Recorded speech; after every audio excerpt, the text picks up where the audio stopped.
Bénissons le Seigneur. Jean chapitre 10, verset 11. Jésus dit, je suis le bon berger. Et pour les Juifs, ça doit être clair. Car celui qui est le berger d'Israël, Psaume 80, verset 1. Ô berger d'Israël, écoute. Toi qui conduis Israël, qui dirige Jacob comme un troupeau. Toi qui trône au-dessus des chérubins. C'est Yahvé. Telle est son identité. Le bon berger, c'est le Seigneur.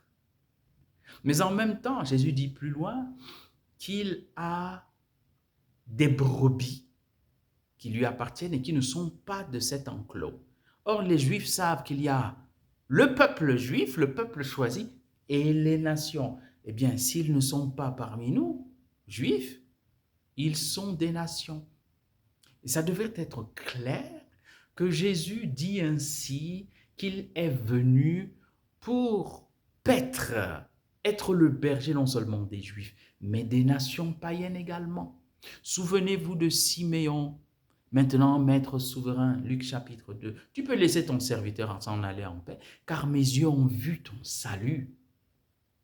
Lumière pour éclairer les nations païennes et gloire d'Israël, ton peuple.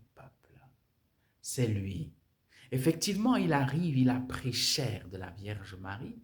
Et ayant pris chair de la Vierge Marie, ce berger est semblable aux hommes en toutes choses, à l'exception du péché.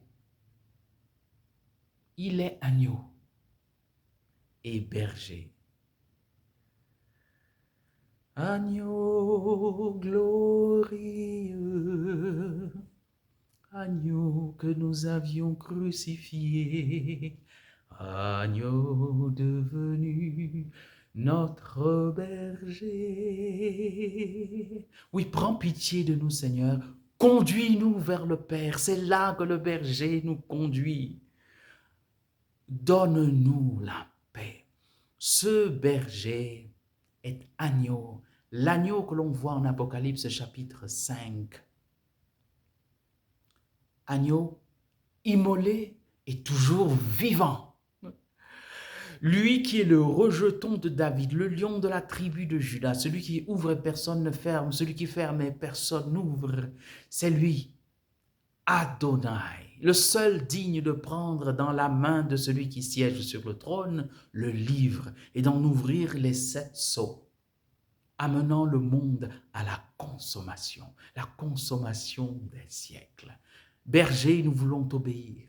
À quoi bon avoir un bon berger si on ne lui obéit pas? Il faut écouter sa voix qui nous mène à la vie éternelle. Bénissons le Seigneur.